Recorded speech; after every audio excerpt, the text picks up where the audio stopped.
안녕하세요. 잘 안 들리면 안 들린다고 얘기해 주세요. 오늘 제가 알기로는 성도교회 중요하신 분들 앞에서 일하신 일꾼들을 위한 이러한 시간을 알고 있는데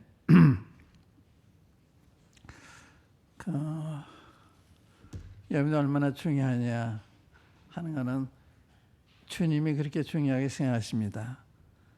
나의 보낸 자를 영접하는 자는 나를 영접하는 것이요, 나를 영접하는 자는 나 보내신 이를 영접하는 것이라.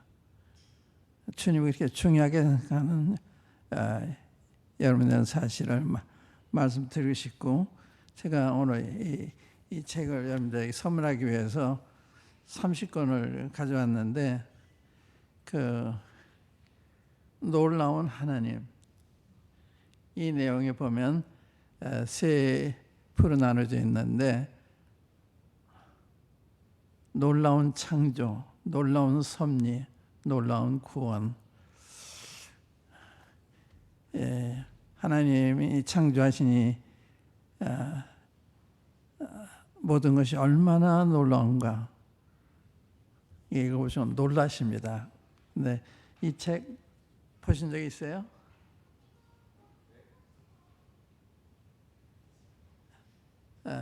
이거 먼저 읽어보세요. 이 필독서입니다. 필독서. 여러분과 저는 하나님의 종이잖아요. 하나님의 종. 청와대 고문이 되면 대통령의 측근입니다. 장관들과 더 가까운 여러분과 저는 이러한 입장에 있는 하나님의 일꾼들, 하나님의 종들, 이러한 것을 알려면 하나님은 얼마나 높으신 분이고 얼마나 위대하신 분이고, 이걸 알면 아마 놀라운 긍지를 가지게 되고 이 일을 영광스럽게 생각하게 되고 그럴 텐데, 우리들이 하나님에 대한 이해가 제한되어 있기 때문에, 어느 정도 제한되어 있냐, 사람 정도로 대통령만도 못하게 하는 경우가 많다고 생각을 해요. 말라기서에 보면 이스라엘 백성들, 말라기 때 백성들은 바벨론에서 돌아와서 그래도 하나님의 성전을 재건하고 성을 쌓고 할 정도로 경건한 앞선이란 분들인데, 그때로부터 한 150년이 지난 후에 말라기서를 보면 공무원만큼도 하나님을 여기지 않았어요. 너희들이 더러운 떡을 내 단에 드리면서도, 언제 우리가 더러운 떡을 드렸어요?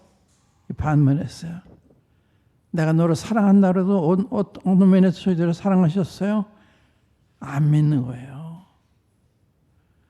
그래, 하나님의 제사를 드리는데 눈 먼 거, 저는 거, 병든 거 다 갖다 드렸어요. 병든 거. 우리가 친구끼리도 병든 닭을 사서 선물한다면 그런 모독이 어디 있어요? 하나님 앞에 그렇게 했단 말이에요. 하나님 앞에. 그래서 이 하나님을 안다는 게 얼마나 중요하냐. 내가 믿고 섬기는 하나님이 이런 하나님이신데, 이런 하나님이 나를 택하시고 나를 구원하시고 나를 부르셔서 당신을 섬기게 하시고, 얼마나 영광스러운, 얼마나 놀라운 은혜를 입었는지 그걸 알려면 이 책 읽어보세요. 이게 필독서입니다.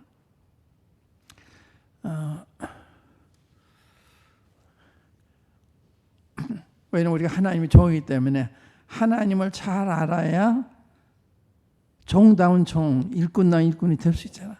어떤 하나님을 알아야. 대통령 이 고문들이 아무나 임명을 받는 게 아니죠.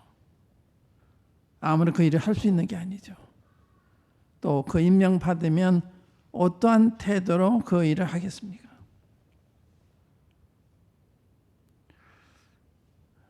그래서 오늘은 이 내용도 중요하지만 이런 내용은 다 책에 나와 있는 거예요. 이건 물론 책에 있는 거 다릅니다. 제가 개인적으로 이제 생각하며 기도 중에 작성한 것이기 때문에 일반 책에서 보은 게 아니에요. 제가 한 거지만 그러나 이런 그 이야기 전에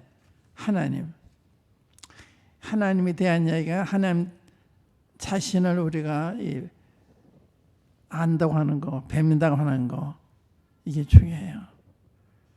그 하나님에 대해서 우리가 어느 정도의 지식을 가지고 있습니다. 그걸 얘기 아니고 그 하나님은 어떤 하나님이냐, 그 하나님을 정말 알고 있느냐, 믿고 있느냐, 그런 문제죠.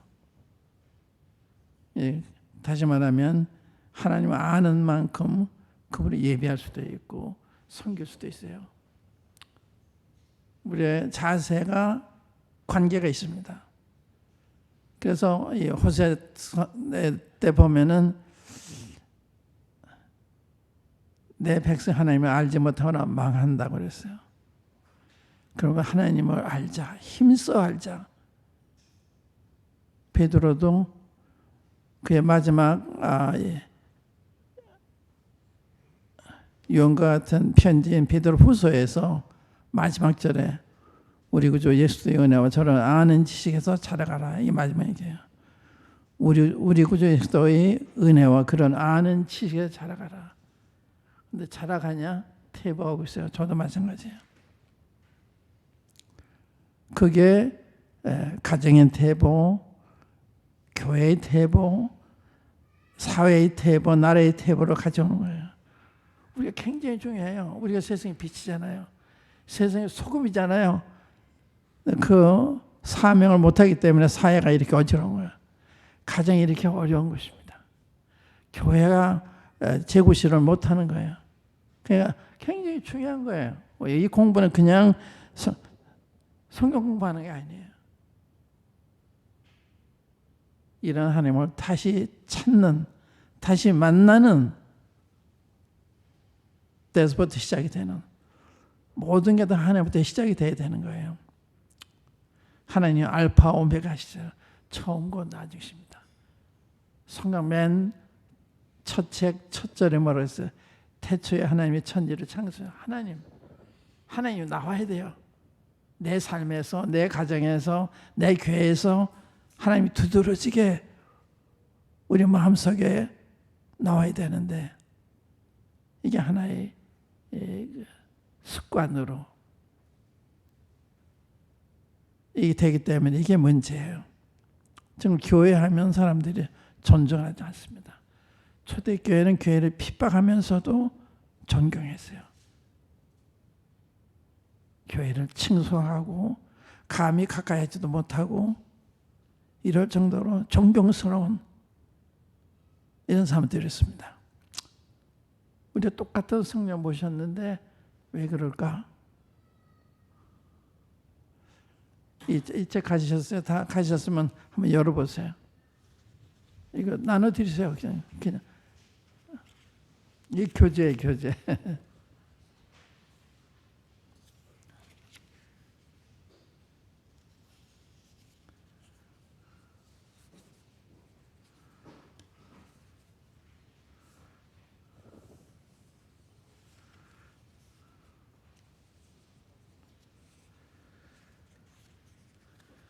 이게 산물이 되어 있다는 말씀을 드렸는데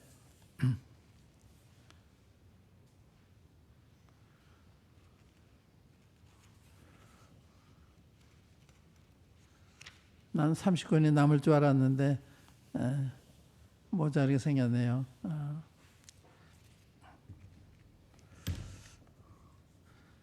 제목이 놀라운 하나님.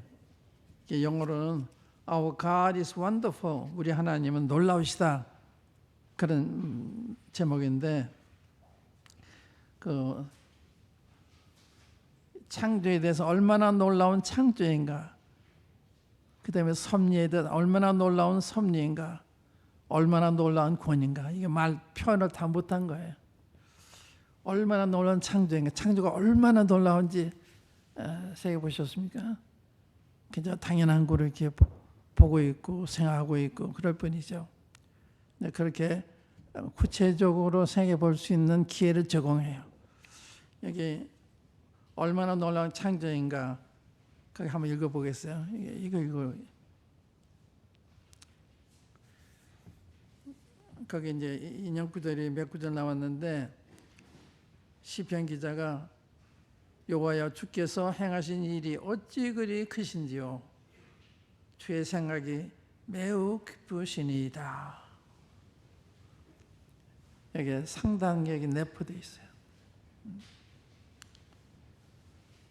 두 번째 인용구는 여호와여 주께서 하신 일이 어찌 그리 많은지요, 주께서 지혜로 그들을 다 지으셨으니 주께서 지으신 것들이 땅에 가득하나이다. 시편 104편 24절. 이걸 곰곰이 새겨보세요. 우리 이렇게 생각을 못하고 있잖아요. 시편이 감탄해서 기록한 거예요. 세 번째로, 측량할 수 없는 큰 일을, 셀 수 없는 기이한 일을 행하시느니라.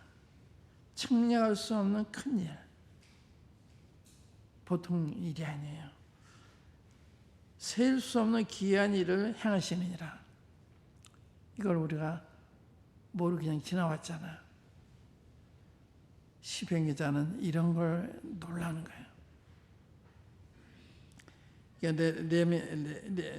예레미야서 있는 건데, 주 여호와여 주께서 큰 능력과 표신팔로 천지를 지으셨사오니 주에게는 할 수 없는 일이 없으시니이다. 주 여호와여 주께서 큰 능력과 표신팔로 천지를 지으셨사오니 주에게는 할 수 없는 일이 없으시네. 믿으십니까? 사실입니다.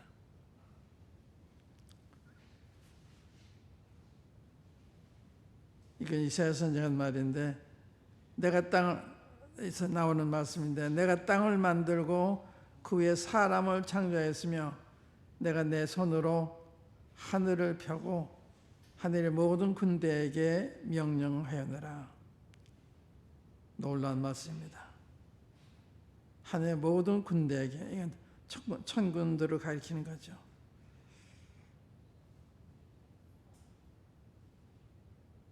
이 인생길을 가는 중에 잠시 발걸음을 멈추고 장미꽃 향기를 맡으십시오. 읽어보겠습니다. 골프 선수 월터 하겐이 한 이 말은 일리가 있으나 썩 좋은 충고는 아니다. 우리는 잠시 멈추어 하나님의 창조를 만끽해야 한다. 그분이 지으신 모든 것은 형언할 수 없이 놀랍다. 우주의 광활함과 무수한 별들과 그 정교한 움직임은 모든 이들로 경의와 경외에 사로잡히게 한다. 살아있는 세포 속에 약동하는 생명의 세계를 보고 경탄하지 않을 사람은 없다.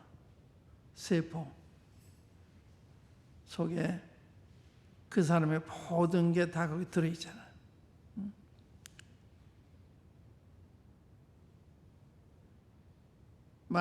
매일 반복되는 일상에 매여 아름다운 것을 잃고 세속일에 몰두하여 광활한 것을 잃은 제 인생을 산다는 것은 얼마나 비극인가.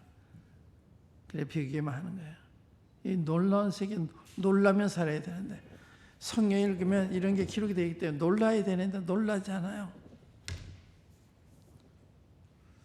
이제 우주로 봅시다. 이게 이제 우주에 대한 거, 또 별에 대한 거, 우주와 관계된 인간을 포함해서 좀 더 가까이에서 이렇게 관찰해서 전하는 말씀인데, 우주, 하나님은 우주가 있기 전에 존재하셨다. 그분이 우주를 창조하셨다. 그분은 우주와 완전히 동떨어져 계시지만 한꺼번에 모든 곳에 동시에 계신 분이기에 우주 모든 곳에 계신다. 우주의 크기, 우주는 얼마나 큰가 아무도 모른다. 천문학자들은 지금도 그 질문에 대한 답을 찾고 있다. 망원경이 없이는 2,000개 정도의 별을 관찰할 수 있다. 1920년대까지만 해도 우리는 은하계가 소우주에 구간하는 줄로 생각했다. 소우주는 이 태양계 이것만인 줄 알았다 이 말이죠. 그러나 보다 강력한 망원경의 개발과 함께 우주는 그보다 훨씬 크다는 것을 알게 되었다. 아인슈타인은 우주의 범위를 이런 광년으로 어림잡았다. 광년은 뭐예요? 빛의 속도잖아요. 1년에 피 가는 속도인데 그 속도로 별까지 가는데 이 시간이 이런 수십 조의 억만 년 다 표현할 수 없어요. 그럼 얼마나 우주가 큰 거예요. 그 하늘의 별들은 바닥에 모래수와 같이 그렇게 많은 거예요. 멀리 있기 때문에 까물까물 보이는 건데 그렇게 많은 거예요. 보이지 않는 것도 많습니다. 지금 천문학자들이 모른다고 그러잖아요. 누가 이걸 지었어요? 우리 하나님이, 우리 아버지가 나를 사랑하신 분이, 나를 택하신 분이, 나와 영원히 같이 사실 분이 만드신 거예요. 우리가 얼마나 놀라운 하나님 아버지를 모시고 있어요. 우리의 장래가 얼마나 놀라워요. 그런 걸 우리가 섬기고 있는 것입니다. 주일학교에서, 학상회에서, 청년회에서, 자매회에서, 또한 집사로서, 장로로서 섬기고 있는 거예요. 또 이름 없이 개인적으로 섬기는 분도 많이 계십니다. 놀라운 분. 이런데 우리가 부름받았다. 어떤 특권이에요? 청와대 정무수석이나 비서나 이 사람이 비교할 게 아니죠.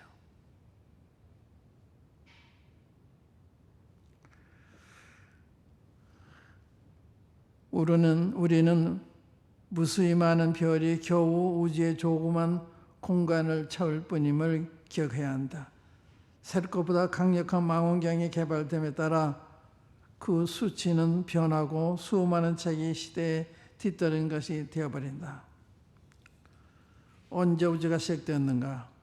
우주의 나이는 얼마일까? 오늘날 과학자들은 100억 년에서 200억 년 사이로 추정한다. 이것이 어떻게 성경의 견해와 조화를 이룰까? 우선 창세기 1장 1절은 아무 연대도 언급되지 않았다. 태초에 하나님이 천지를 창조하시지나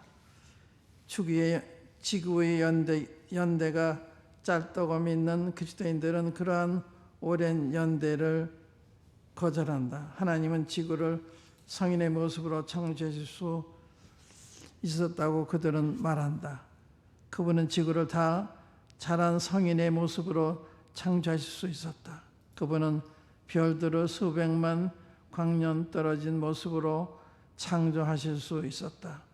그것은 물론 가능한 일이다. 그분은 아담을 어린아기가 아닌 성인으로 창조하셨기 때문이다. 그런 말이죠. 사람이 거하기 이전의 지구의 나에 대해서는 그리스도인들의 간에 의견 차이가 있을 수 있다. 그러나 인간의 축에 거주한 이후의 연대에 대해서는 그럴 수 없다. 구약의 계보는 수십조 년이나 수백만 년의 기간을 허용하지 않는다. 계보상의 공백을 고려하더라도 인간이 지구에 거주한 연대는 1만 년을 넘지 않는다. 우주가 팽창한다고 우주가 팽창하고 있을까? 분명 천체는 놀랄만한 속도로 멀어져 가고 있다. 그러나 놀라운 것은 행성과 별들이 제멋대로 흩어지지 않는다는 것이다. 별들의 위치가 계절에 따라 바뀌지만 서로 아무 상관없이 바뀌지는 않는다. 별들의 위치는 믿을 수 없으리만치 예측 가능하므로 항해 시에 안전한 나침반이다. 왜 별이 그렇게 많은가? 나는 왜 하나님이 그렇게 많은 별을 하늘에 두셨는지 종종 궁금했다. 나 같으면 그렇게 많이 두지 않았을 텐데 말이다. 망원경으로 보지 않더라도 별이 빛나는 밤하늘은 장관이다. 그러나 이제 앞서 말했듯이 수십 조의 별들이 모인 수십 조의 은하계가 존재한다는 사실을 알고 나서는 왜라는 질문은 던지게 된다.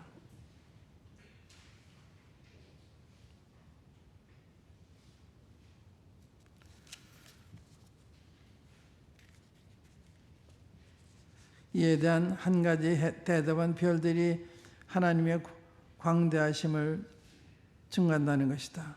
별들은 그분의 영원하신 능력과 신성을 증거한다. 설계자가 설계보다 더 위대하다. 창조자가 창조물보다 더 위대하다.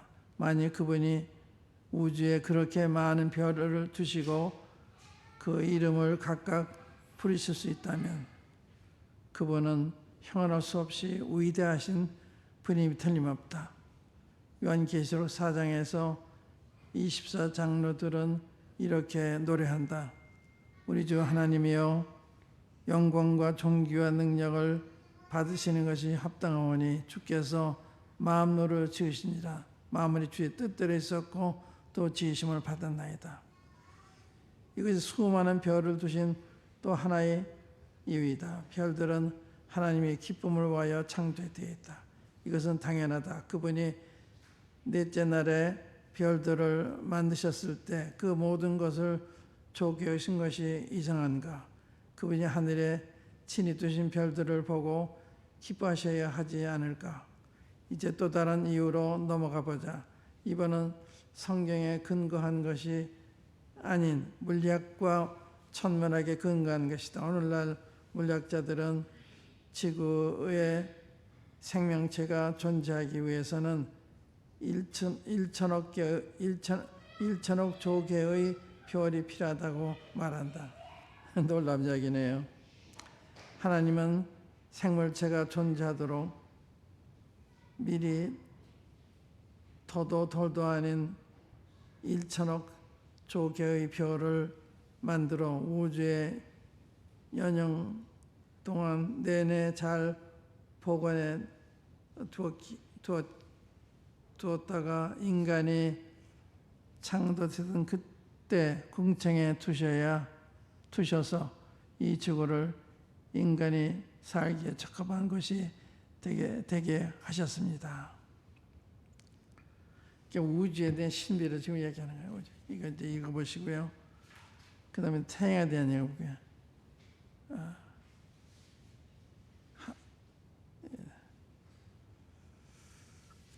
이거 좀 지나서 다 각자 읽어보시고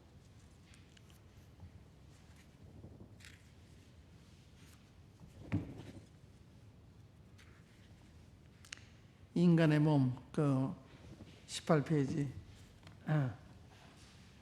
인간의 몸, 우리 몸에 대한 걸 좀 보십시다. 인간의 몸은 정자와 난자가 결합하여 하나의 살아있는 세포를 만들 때 형성되기 시작한다.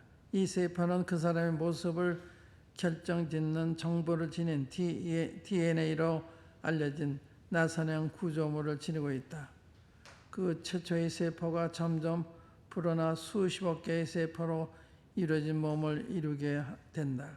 그러나 이 세포들을 아무 생명 없는 끈끈한 덩어리로 생각하지 마시라. 하나하나가 모두 무한한 가능성을 지닌 생명체다. 각각의 세포는 자기 기능이 뭔지, 자기가 몸의 어느 부분에 속하는지 알고 있다.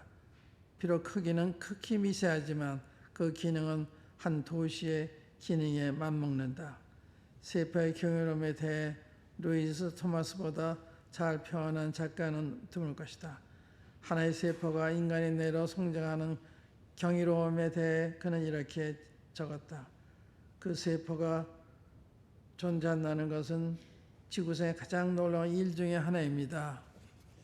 그 세포가 없다면 사람들은 낮에 온종일 걸어다니며 서로 한마디도 주고받지 못한 채 그저 놀란 표정으로 서로를 향해 동물처럼 지저대야 합니다. 그 세포가 지구상에 수십억이나 되는 인간의 몸을 이루는 뒤엉킨 세포 가운데 마치 세상에서 가장 쉬운 일인 양 제 위치를 찾아 들어간다는 것은 정말 믿을 수 없는 일입니다.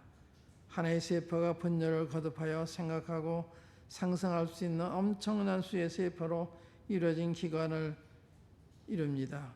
읽고 쓰고 피아노를 치고 회의석에서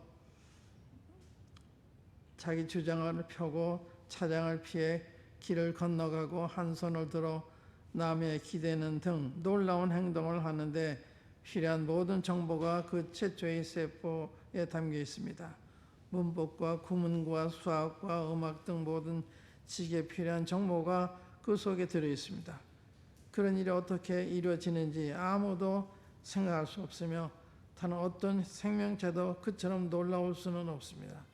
만약 어떤 사람이 그 일을 설명하는데 성공한다면 나는 창공에 글자를 쓰는 비행기를 타고 돈이 다 떨어질 때까지 온 하늘을 날아다니며 그 설명을 한마디 한마디 하늘 벽변에 써보겠습니다. 리더포드 플래시라는 과학자는 놀라운 전 세계에서 이렇게 말했다. 각 세포의 핵은 마그네틱 테이프가 음악을 실어 나르는 것과 같은 방법으로 생명 정보를 실어 나르는 DNA라는 정교한 테이프 모양의 나선형 분자 구조로 되어 있습니다.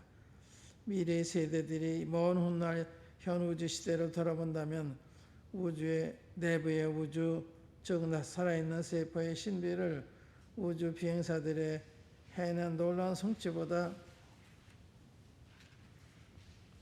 인류에게 훨씬 더 중요한 것으로 간주할 것입니다. 뇌에 대해 보겠습니다. 뇌는 알려진 우주에서 가장 복잡한 물체이다. 돈 드영과 리차드 블리스는 이렇게 적었다. 인간의 뇌는 여전히 과학의 미개척 분야입니다.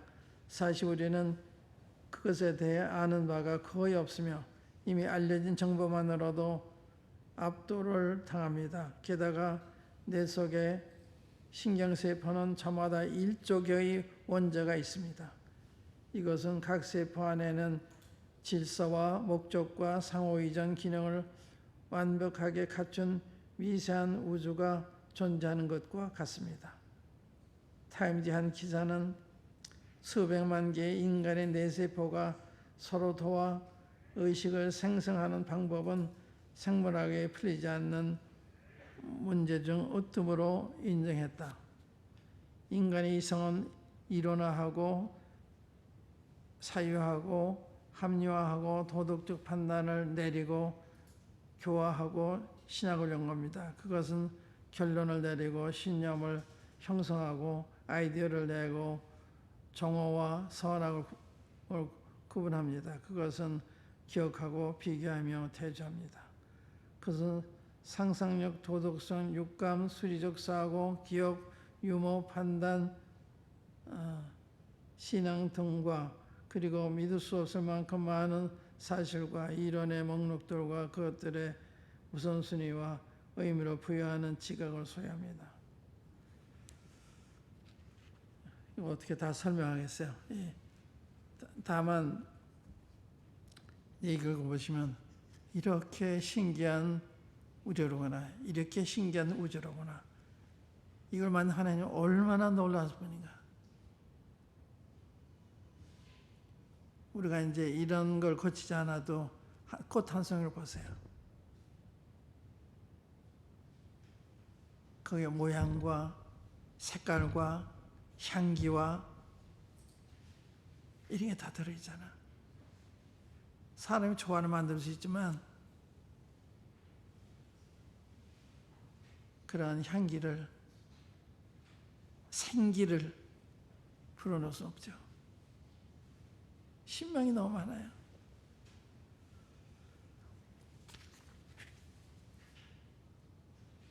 예, 피, 뼈, 손, 손가락 다 많은데 한번 읽으시면서 하나님 이렇게 놀라우신 분이시네요.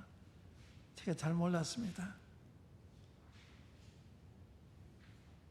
이렇게 높으신 하나님이 저를 사랑하셨다니, 저를 택하셨다니, 저를 인도하신다니, 저와 함께 사신다니 믿어지지 않습니다. 이런 분은 성경이에요. 여러분들은 성도교회 일꾼들이십니다. 여기에 이제 그 놀라운 섭리, 하나님이 우리 개개인의 삶, 한 나라의 삶 다 주관하신 거예요. 어떻게 그렇게 하신지 이제 그런 데 대한 증거입니다. 우리 놀라운 구원, 우리의 구원이 얼마나 놀라운가. 이 구원으로 말하면 하나님의 자녀가 되잖아요. 하나님을 알게 되잖아요. 그 다음에 그 3부까지 4부는 얼마나 놀라우신 주님이신가, 그것도 덧붙였으면 좋을 뻔했는데, 그러한 분의 자녀고 그러한 분의 일꾼들이다, 이 얘기 내가 듣고 싶은 거예요. 그러니까 여러분들의 그 위치, 여러분들의 신분, 여러분들의 사역을 놀랍게 생각하시라요. 놀랍게, 감사하게, 황송하게.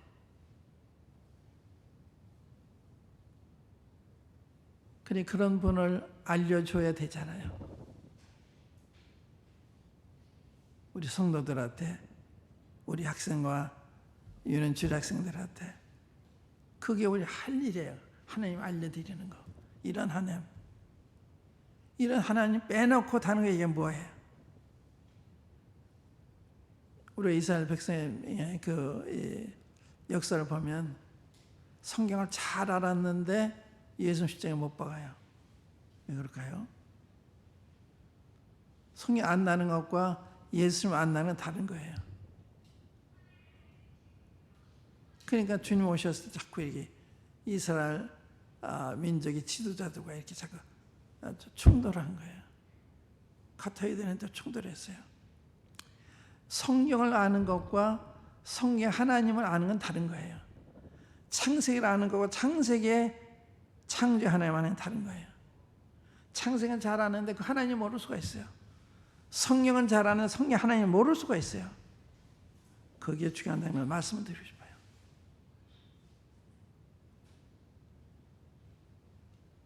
제가 여기 일꾼들을 위한 성경 공부 이런 제목을 붙였는데, 하나님의 일꾼을 붙여. 하나님의 일꾼들을 위한 성경, 하나님의 일꾼. 그냥 일꾼이 아니에요. 하나님의 일꾼. 일꾼이 많죠. 여러분과 저는 하나님의 일꾼입니다. 하나님의 일꾼, 하나님을 위한 일꾼, 하나님이 부심받는 일꾼, 하나님을 섬기는 일꾼.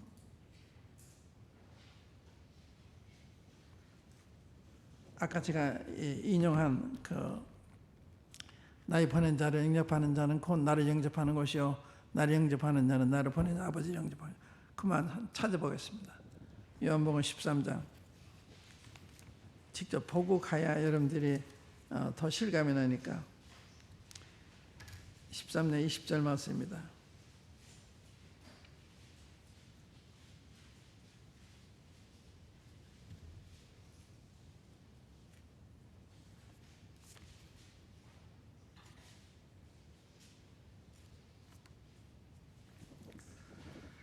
내가 진실로 진실로 너에게 이르노니 나의 보낸 자를 영접하는 자는 나를 영접하는 것이요. 굉장한 특권입니다. 주님 어떻게 영접해요? 주님 보낸 자 영접하면 주님 영접하는 것으로 주님 보시는 거예요. 또 나를 영접하는 자는 나를 보내신 이를 영접하는 것이니라.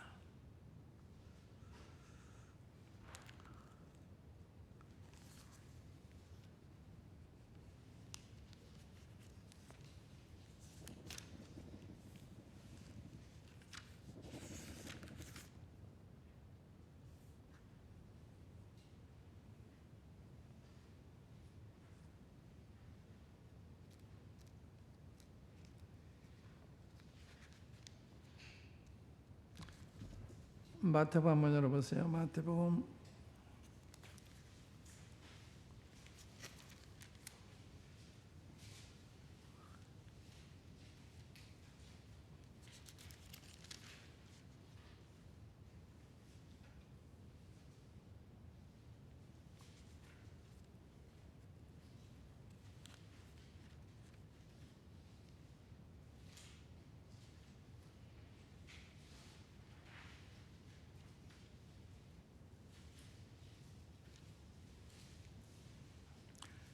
18장입니다. 마태복음 18장 보시면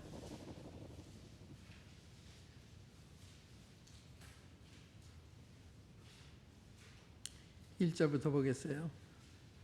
그때 제자들이 예수께 나와 가로되 천국에서는 누가 크니이까? 예수께서 한 어린아이를 불러 저희 가운데 세우시고 가라사대 진실로 너에게 이르노니 너희가 돌이켜 어린아이들과 같이 되지 아니하면 결단코 천국에 들어가지 못하리라. 그러므로 누구든지 이 어린아이와 같이 자기를 낮추는 그이가 천국에서 큰 자니라. 누구든지 내 이름으로 이런 어린아이 하나를 영접하면 곧 나를 영접함이니.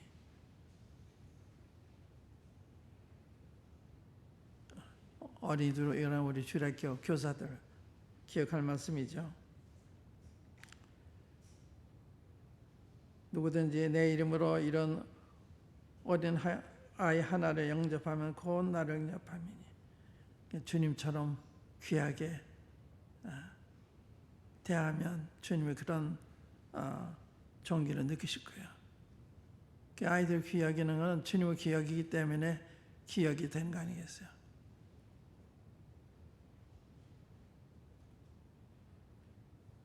반면에 누구든지 나를 믿는 이 수호자 중 하나를 실족케 하면 차라리 연자맷돌을 그 목에 달리우고 깊은 바다에 빠뜨리는 것이 나으니라. 하나님이 자들을 함부로 하면 안 되는 거예요.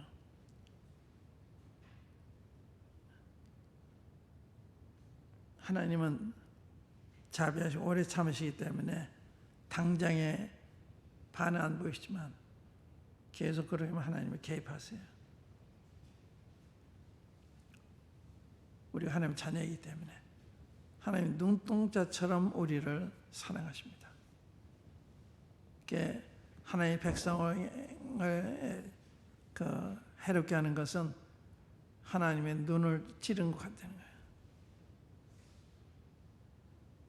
그렇게 우리를 소중히 오셨어요. 사도 바울이 믿기 전에 믿는 사람들이 핍박할 때 주님이 나타나셔가지고 사울아 사울아 네가 왜 나를 핍박하느냐. 내 제자를 핍박하면서 제자가 주님이에요. 왜 나를 핍박하느냐. 그러니까 성도들이 얼마나 귀하고 주님 얼마나 귀하게 여기시고 우리도 얼마나 귀하게 여겨야 되고 이런 것들을 우리에게 가르치지 않아요. 그렇기 때문에 우리가 하나님을 잘 알아야 하나님 말씀을 잘 알게 돼요. 하나님을 잘 알아야 하나님 말씀의 가치를 알아요. 네, 이게 놀라운 말씀인데 하나님 말씀하셨는데 안 믿어요.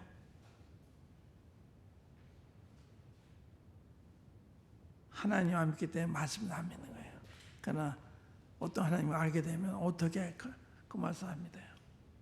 이사야 보면 내 입이 말하였느니라 내 입이 말하였느니라 이런 여러 번 나와요. 내 입이 말했다.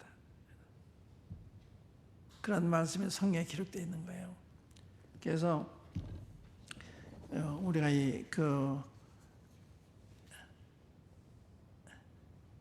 인쇄물의 내용에 들어가기 전에 우리가 하나님의 일꾼이기 때문에 하나님을 잘 알아야 되는 거예요.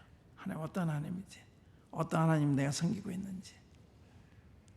그러면 누가 하려성이 아니라 내가 하고 싶어서 하게 되고 더 잘하려고 그러게 되고, 왜냐하면 하나님이 대접을 받으시는 거니까. 하나님의 일꾼들을 위한 성경 공부다. 일꾼들을 위한. 서론으로 자성철을 얘기했습니다. 자성철. 우리가 오늘 이런 말씀 통해 자성철이 되는데, 왜 그 자성철을 제시했느냐? 우리에게 거품이 많아요. 믿음의 부족이 많아요. 그래서 역사를 통해서 우리를 보자는 거예요. 이스라엘 역사를 보면요, 우리 우선 창세기부터 보면 창세기 선악과가 있죠. 선악과. 아담한테 동산에 있는 모든 나무의 실과 하는 데가 임의로 따먹을 수 있지만 동산 중에 있는 선악 알게 한 나무의 실과는 먹지 말라. 먹는 날엔 정령 죽는다. 정령 죽는다. 그런데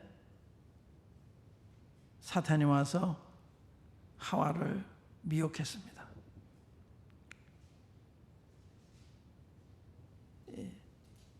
창세기 3장에 보면 하나님이 지으신 들신 중에 뱀이 가장 간교하더라. 간사하고 교활한 간교하더라.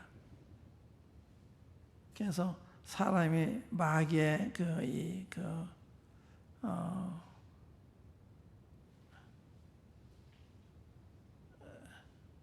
마귀의 성품을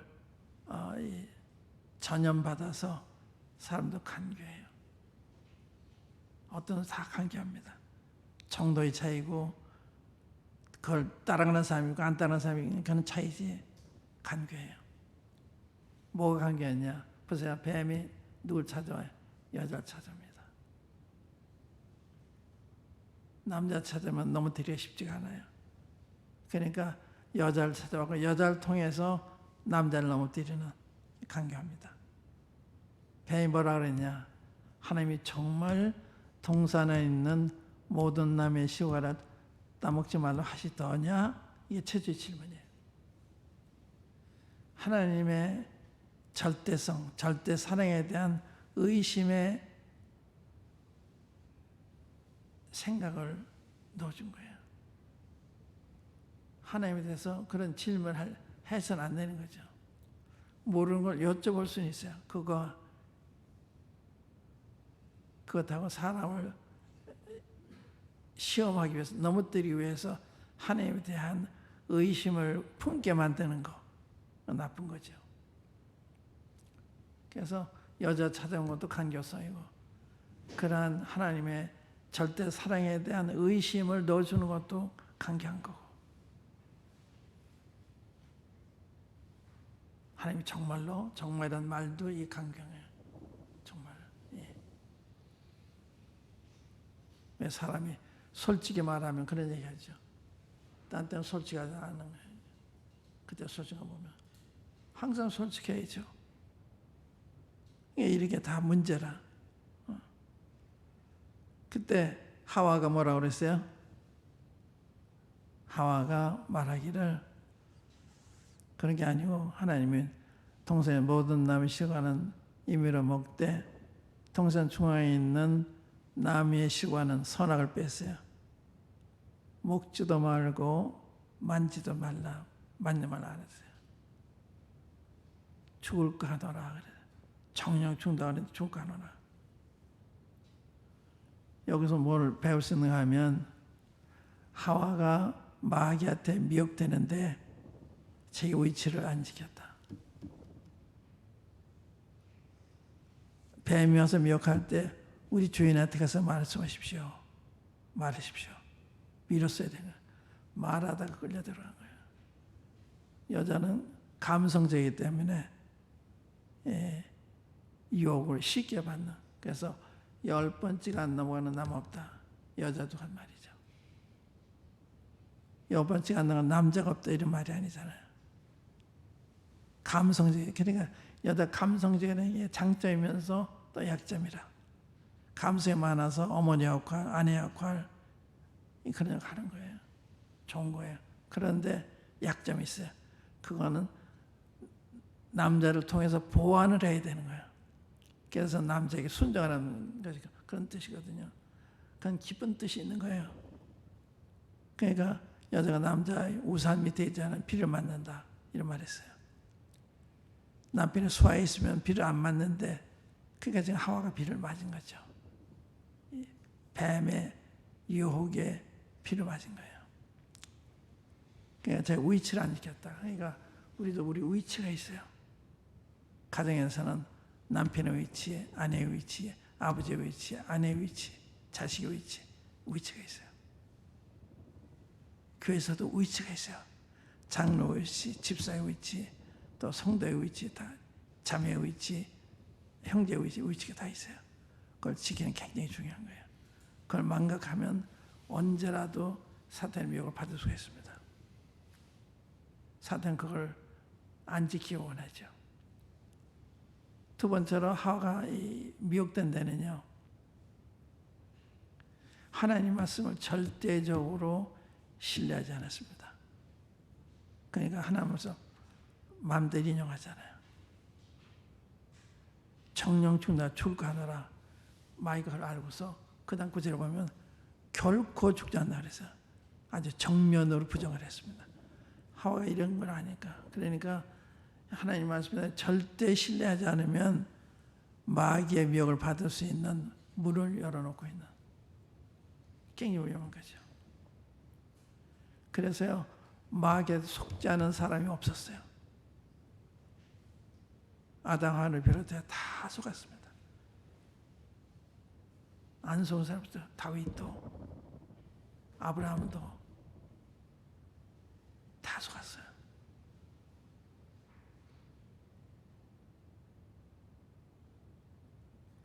그래서 마귀를 가리켜서 온 세상을 꿰는 자다 이랬죠. 온 세상 꿰는 이게 마귀의 이름 중에 하나예요. 온 세상 꿰는 자. 마귀라는 이름은 비방하는 자는 게 우리 비방 많이 하잖아요. 그냥 마귀의 이름 대신하는 거예요. 마귀가 높아지고 했잖아요. 우리 높아지고 사는 마음 있잖아요. 다 마귀의 게임을 받는 거예요. 높아지려고. 안 되는 거거든요. 그러니까 주님을 알면 마귀랑 너무 달라요. 주님은 나는 마음이 오냐고 겸손하다.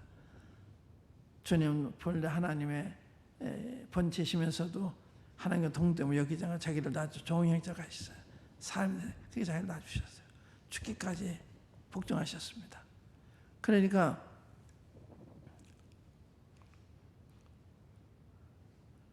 마귀와 주님과는 정반대예요. 정반대. 모든 선한 거, 의로운 거, 깨끗한 거 이런 건 다 하나님께 속한 거예요. 밝은 거, 어둡고 악하고 불의하고 이런 건 전부 마귀에 속한 거예요. 그게 너무 판이한 거예요. 그 역사를 뭘 보느냐? 이스라엘 백성들이 그 아브라함과 모세를 통해서 이 조상의 믿음을 가르침 받아가지고 그 안에 믿기 시작을 했습니다.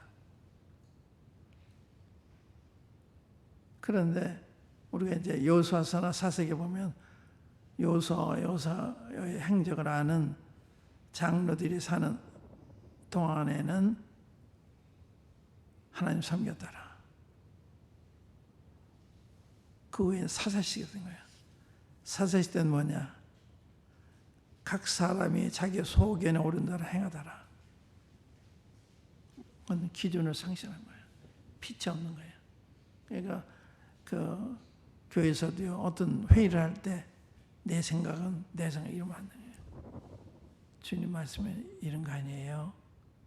주님 말씀을 인용하고 주님 말씀 가지고 얘기를 해야 되네. 내 생각에는 어떻게 하나님이 일에 있어서 내 생각이 필요해요. 제 분별은 이렇습니다만은 그건 괜찮아요. 그건 분별은 틀려도 내 분별은 이렇습니다. 그건 주장이 아니잖아요. 자, 의견 제출하는 거니까. 그런 이제 사사시대를 거쳐서 뭐가 왔어요? 왕정시대가 있습니다. 왕을 달라고 그러잖아요. 하나님이 아주 불쾌하게 생각하셨어요. 하나님 왕이 되는 걸 싫어서 인간 왕을 원한 거예요. 인간 왕을 왜 원했냐? 인간 세계를 많이 보니까 그 보이는 지도자 있는 게 참 좋거든요. 그래서 왕을 달라고 그런 거예요. 세상 자꾸 쳐다보면 세상 하는 것이 일리가 있어 보여요. 그거를 교회에 도입하려고 그런 거예요. 성경을 많이 보면 너무 달라요. 그러니까 성경을 보고서 얘기를 해야 되는데 세상을 보고서 상식적인 얘기를 하니까 안 되는 거예요. 그래서 성경 읽지 않는 사람, 성경 모르는 사람은 그런 얘기 하면 안 되는 거예요. 물어야 되는 거고 가만히 있어야 되는 거고. 근데 그런 사람 목소리가 더 크다고요. 그걸 아셔야 돼요, 여러분들이. 성경을 읽지 않는 분, 성경을 잘 모르는 분이 뭐 주장하면 안 되는 거예요.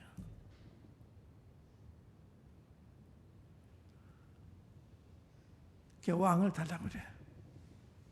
왕을 주셨습니다. 그때부터 타락이 일로 걷는데 바로 바벨론의 포로돼 가잖아요.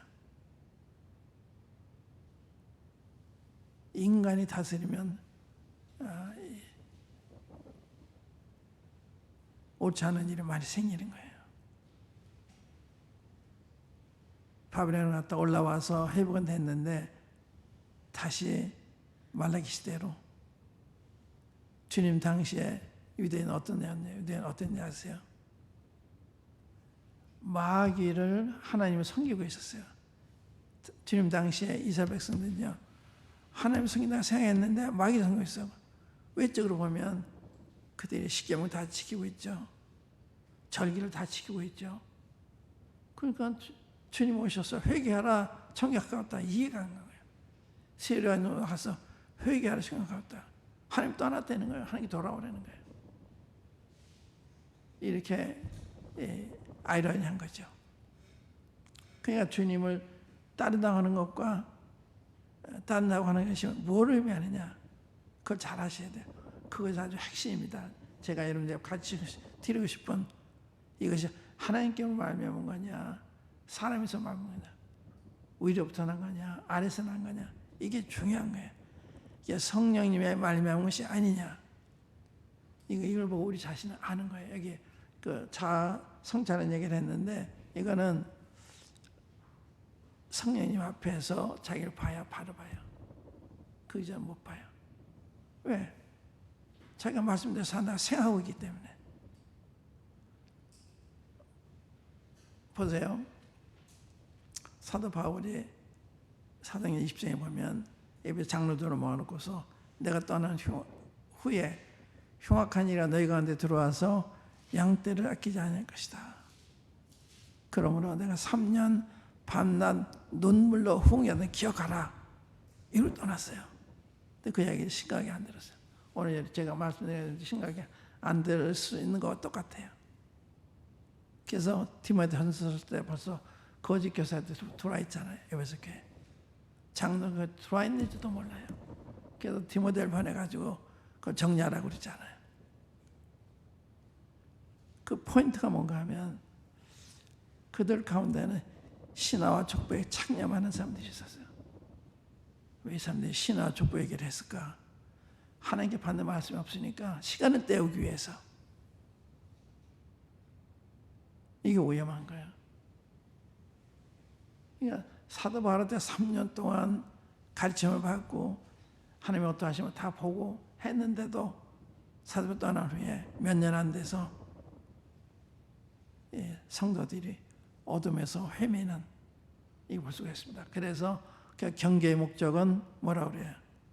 청결한 마음과 선한 양심과 거짓 없는 믿음이 나는 사랑의 것은 어떤 사람이 예수 벗어나 헛된 말에 빠져 율법의 선생이 되려 하나 자기 말하는 거나 확증하는 건데 깨닫지 못하는다. 자기 모르는 말하는 거예요. 그러니까 이 단에서 증가하는 말씀의 목적은 뭐예요? 성도들에게 청결한 마음을 갖게 해주는, 선한 양심을 갖게 해주는, 거기에 목표가 있는 거예요. 지식을 넓히는 단순히 그런 게 아니에요. 그렇기 때문에 사도 바울이 디모데한테 너는 믿음과 착한 양심을 가져라. 어떤 이들이 양심을 버림으로 믿음에 대해서 파산했다. 양심과 믿음을 이렇게 같이 가는 거예요. 믿는다 하면서 양심을 당하면 그건 거짓말이에요. 하나님과 사귐이 있다 하면서 어둠과 대하면 그건 거짓말하는 거 마찬가지예요. 그렇기 때문에 이런 걸 잘 하셔야 돼요. 그러니까 강단에 증거되는 말씀이 우리들의 경건한 삶을 도와줘야 되는데 칭만 전해주고 그러면 안 되는 거죠. 그런데 디모데후서를 보면 거기서 한 2, 3년 후에 디모데후서 보면 아시아에 있는 모든 다 나를 버렸다. 믿어지세요? 구원받은 성도들이에요. 구원 성도 사도 다 버린 거예요. 사도 바울 안다 그러면 불이익을 당하니까 모른다는 거예요. 마치 베드로가 지금 안다 그러면 불이익을 당하니까 난 모른다고 부정하는 똑같은 거죠. 그렇게 되는 거예요. 구원받은 사람들도. 그러니까 내면이 담대해야 사탄의 위협을 이길 수가 있는데 내면이 약하니까 다 넘어가고 위협하면 다 굴복하고. 그러니까 우리가 얼마나 철저한 교육을 받아야 돼요. 철저한 교육이 필요해요. 제가 가만히 이렇게 보면 성도들이요 타협하는 거, 거짓말하는 거 보통으로 생각해요. 보통으로.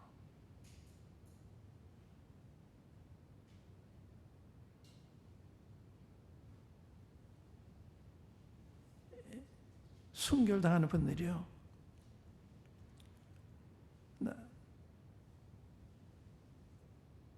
다니엘 같은 사람도 그 왕이 정해진 음식을 먹는데 그거 그냥 합리화할 수도 있죠. 안 먹으면 사형당할 수 있는 그러한 일인데도 하나님의 말씀 어긋나니까 나는 충분히 한이 있더라도 먹지 않기로 결심을 해요. 양심을 그렇게 지키려고 하는 그런 노력이 필요한데 함부로 하는. 제가 일본에 갈 때 어느 청년 자매가 동행했는데 내가 잘 모르는 자매인데 같이 가게 됐는데 그 자매가 그 나라에서의 실직자들에게 돈을 실직 수당을 주는 거 있잖아요. 자기는 그게 해당이 안 되는데 회사에서 이걸 신청해라. 그런 자기가 해당을 안 해당. 고민하고 있는데 자기 어머니가 전화해가지고 절대 타협하지 말아라. 그래서 안 하게 됐다. 이야기도 난 놀랐어요. 참 훌륭하다. 조금만 양심 속이면 수당을 받을 수가 있는 그런 얼마나 많아요. 이제 그런 때 넘어가는 거예요. 사탄이 주님한테 와서 만약 당신 하나님의 아들이든 이 돌을 명해서 떡덩이 해라. 그거 뭐 잘못이에요. 떡덩이 만들면 잘못이에요. 사탄의 미혹에 해서 하려고 하나님 명령 없이 하는 거 이게 문제가 되는 거예요. 같은 일이라도. 그러니까 양심을 지켜야 되는데 양심 함부로 하는 그 힘을 잃는 거죠. 양심이 정직해야 담대할 수가 있는데 그걸 잃어버리는 거예요. 그게 담대하냐. 불이익을 당해도 회사에서 쫓겨나더라도. 제가 군대 갈 때 어느 장로님이 무덤을 짊어지고 가래. 무덤을 짊어지고. 군사에는 불의가 많으니까 전방에 가서 공산과 싸우다 죽거나 후방에서 불의와 싸우다 죽거나 하나님의 죽는 마찬가지라네요. 무덤을 짊어져요. 전 좋아서 무덤 짊어지고 갔어요. 가서 훈련소에 가니까 애들이 하루 훈련 받고 나더니 돈 걷어내면 쉽게 훈련 받는다더라. 돈을 거기 시작했어요. 자, 일단 놓아 그랬습니다. 그것이 어떠한 이 피해를 제가 가져올 수 있지만 아무도 손을 대지 않았습니다만은 뭐 그것이 이제 군대 생활을 일관했는데 왜 무덤을 짊어지고 가야 돼. 주님도 누구든 날 따르면 자기를 부인하고 십자가를 따라오고 그러잖아요. 똑같은 거예요. 주님 따라가면 십자가 죽을 각오라 따라야 되고 자기의 이익과 이해관계를 떠나야 되는 거야. 자기를 부인하고. 근데 이런 이해관계가 탁 되면 거짓말하니까. 사탄이 그러잖아. 나한테 전화 한 번 하면 이 온상을 다 주겠다. 사탄은 물러가라 그러잖아. 하나님 시험하지 말라 그랬다. 우리가 이렇게 눈만 꼭 하면 많은 이익을 얻을 수도 있어요. 그런 면에 있어서 안 돼 있다 이거 봐요. 안 돼 있다. 주의 일꾼이면 그렇게 돼야 되잖아. 장로면 그래야 되고 집사면 그래야 되고 교사는 그래야 되는데 그게 선명치가 않은 거예요. 그래서 주님 당시에 유대교 지도자들은 사탄을 하나님이 섬기고 있었다. 그래서 주님이 너희는 너희 앞에 마귀가 나왔다고 그러잖아요. 그래서 주님이 핍박한 거예요. 그래서 주님 죽인 거예요. 마귀잖아요. 마귀를 섬기면서도 하나님 섬긴다고 생각을 했어요. 오늘도 마찬가지예요. 그전 다 십계명대로 산다고 노력하고 절기 지고 다 그랬잖아요. 영적이면 영적은 주님 뭐라 그랬어요? 너희 입술로는 날 존경하되 마음은 내게서 멀다. 여기 포인트가 있어요. 내가 마음으로 주님을 따르고 있느냐, 마음으로 예배를 드리고 있느냐, 이게 중요하잖아요. 습관적이고 형식적인 게 아니고. 그래서 주님이 에베소 교회에 대해서 내가 네 행위와 수고와 인내를 안다.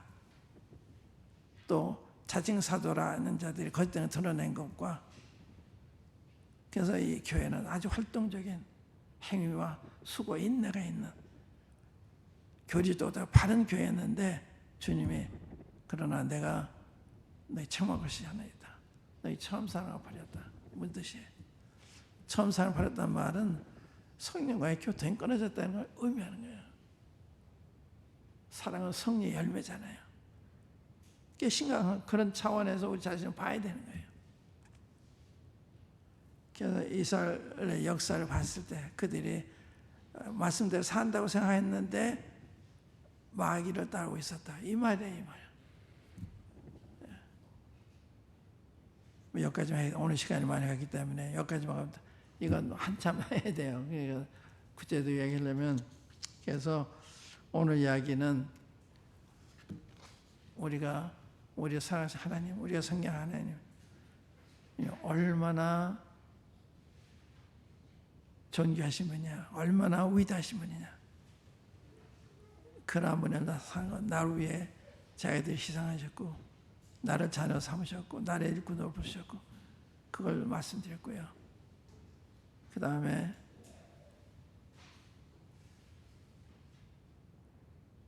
우리가 주님을 섬기면서도 잘못 섬길 수도 있다. 이사명처럼 에베소 교회처럼 성령이 인도하시는 교회가 돼야 되잖아요. 성령이 인도하시는 교회. 성도의 성령이 인도를 받는 일꾼들이 돼야 되잖아요. 주일학교도 성령님의 능력으로, 학생회도, 집사도, 장은 성령님의 인도를 받아 일을 해야 되는 거예요. 그게 중요한 거예요. 여기까지만 하고 이제 다음 시간에 또 허락하시면 계속해서 말씀을 드리도록 하겠습니다. 한번 질문 있으면 질문해 주시고 이런 질문해도 좋아요. 그런 시간이 되면 좋으니까 잠깐 동안 질문해 주셔도 좋습니다.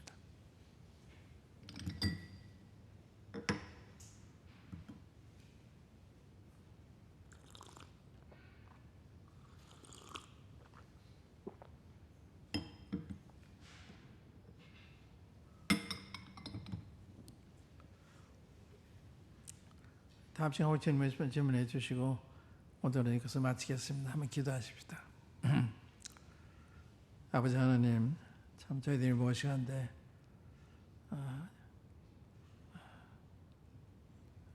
저희들을 사랑하시고 저희들을 택하셨는지 저희들은 영원토록 생각해도 이해하지 못할 거라 생각합니다. 이런 아버지 하나님께서 저희들의 아버지가 되시고 또 저희들을 부르셔서 섬기도록 은혜를 주신 것 감사합니다. 이곳에 참 주님을 경외하며 참 주의 뜻을 따라 잘 섬기기 원하는 종들이 부복해 있습니다. 이 종들의 사정하며 하나하나 자세히 아시오니 사정을 따라 도우셔서 하나같이 다윗과 같은 다니엘과 같은 이러한 종들이 되게 하셔서 주님의 기쁨이 되게 하시고 주님을 잘 나타내는 종들이 되게 해주시기를 바랍니다. 저희들 자신을 주님의 자변손에 부탁하오니 얼마 남지 않은 이 생에 저희들이